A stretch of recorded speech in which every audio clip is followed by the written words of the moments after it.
Everyone runs from pain towards the pleasure. But when they get there, only to find more pain. You cannot outrun pain. In The White Lotus Season 3, paradise isn't just a place, it's a promise. They believe that a week here will reinvent them. As guests chase pleasure under the sun, they soon discover the pain they fled is closer than ever.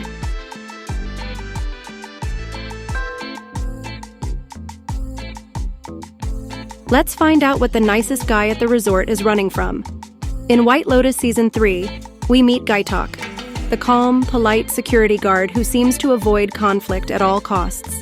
He believes in peace, in non-violence. He listens to Buddhist monks who teach that anger, aggression, and fear all come from the same source, and that any form of violence, even self-defense, causes spiritual harm. And Gaitok takes that seriously. So seriously that even when someone steals his gun, he still hesitates to confront them. Even when he finds out who set him up.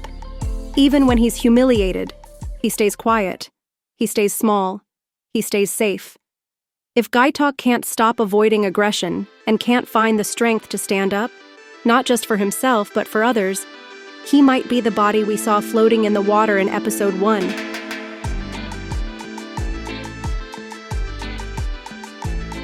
Unlike the passive security guard, Rick is quite confrontational.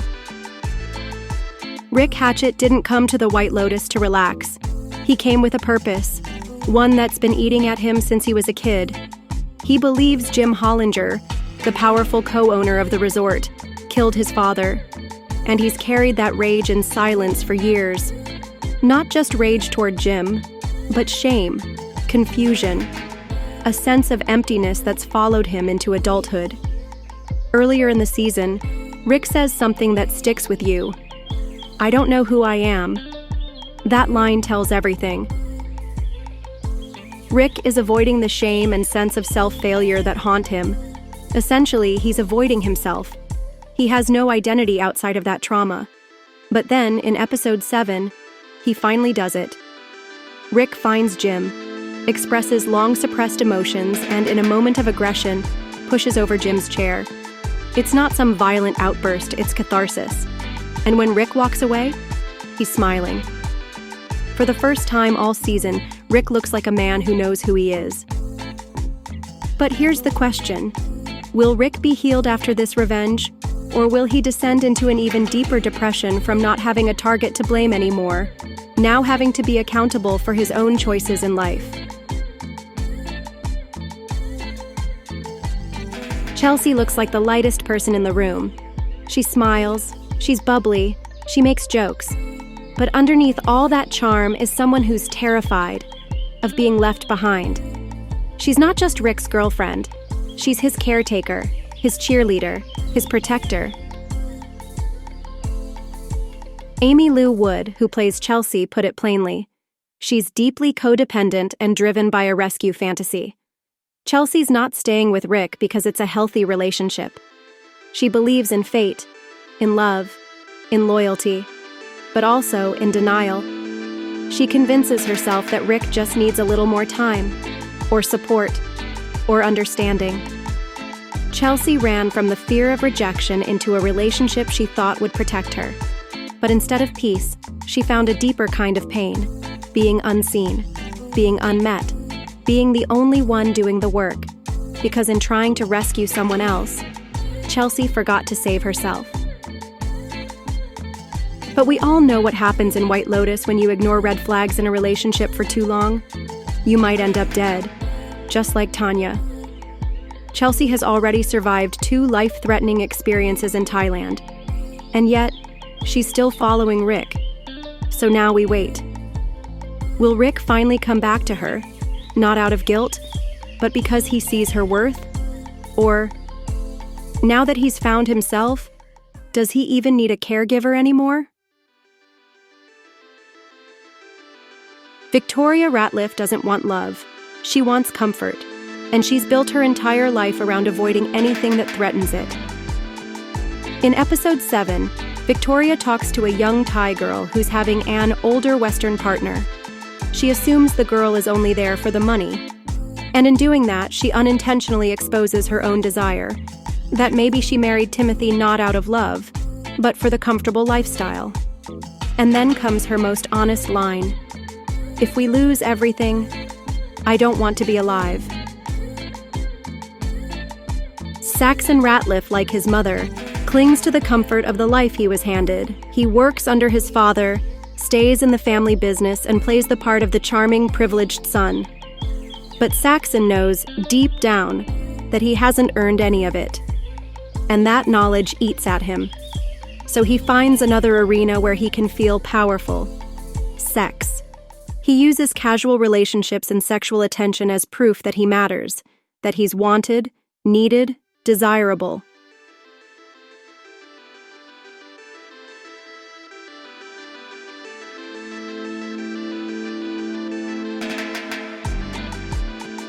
Lochlan Ratliff doesn't know who he is, but he knows he wants to be liked. Sam Nivola, who plays Lochlan, said it best. He's a real people pleaser. He's not very self-sufficient. He needs love and support, and he's willing to go to all lengths to find the people he loves. When someone's entire identity is built on how others see them, they're willing to cross any line, even the ones they thought they never would. Jason Isaacs, who plays their father, said, Lochlan wants to be liked and doesn't know who to be. He desperately wants his brother's approval. And that need?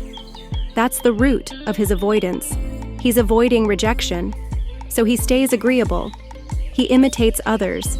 He stretches his own boundaries just to stay close to the people who seem more confident than he is. But here's the question. What happens when Lochlan realizes he still isn't accepted? Will he finally stop performing and face himself? Or will he keep following stronger personalities until he disappears completely, drowned in someone else's life?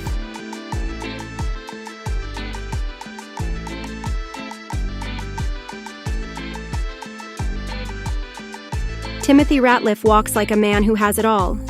But behind that polished image, Timothy is cracking. He's laundering money. And worse, he's keeping it all a secret from his family, even his wife. He's avoiding shame. For Timothy, the idea of being exposed as a failure, as a man who lost everything while his family depended on him, is unbearable. His marriage isn't built on love or intimacy. It's built on status, security, and expectation. And the moment that foundation starts shaking, he doesn't open up, he doesn't confess. He numbs himself, with his wife's stronger depression pills, just to get through the night. That's Timothy's escape route. He avoids the collapse by medicating it. He avoids telling the truth by burying it. He avoids connection by pretending everything's fine. But here's where it turns terrifying. At one point, Timothy considers something unthinkable, taking his wife and son with him. Why? Because they've made it painfully clear. If the money's gone, if the company collapses, there's no reason to live. And when a man like Timothy believes he's the only thing holding his family together, the shame of losing it all doesn't just feel like failure, it feels like annihilation. Piper is running. From chaos, from family, from emotional exhaustion. But what she's running toward isn't peace. It's a whole new discomfort, an unfamiliar country, a stripped-down life, a spiritual path that isn't just quiet. It's demanding. So now the question becomes, will Piper finally sit with her pain and grow through it? Or will she run again, back to the familiar dysfunction that at least feels safe?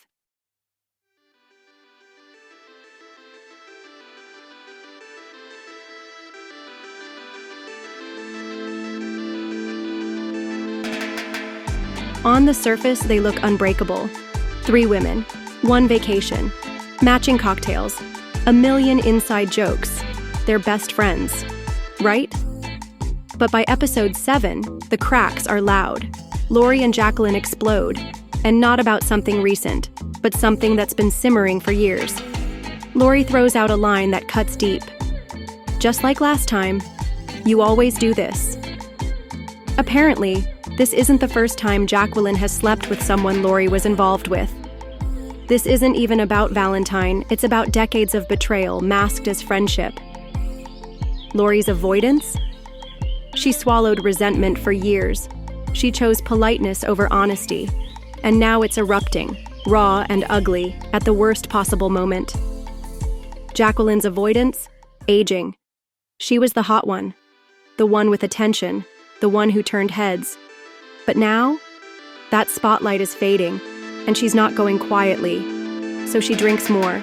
She flirts with younger men. She crosses boundaries, like sleeping with Valentine while her husband is home. Together, these three women form the illusion of closeness. But under the surface, their bond is just a performance. A luxury ritual built on unresolved resentment, fear of irrelevance, and years of emotional detours. What do you think about the other resort guests? What are they running from? Drop your thoughts in the comments. If you enjoy deep dive videos, I think you'll love my channel. If so, don't forget to subscribe and share.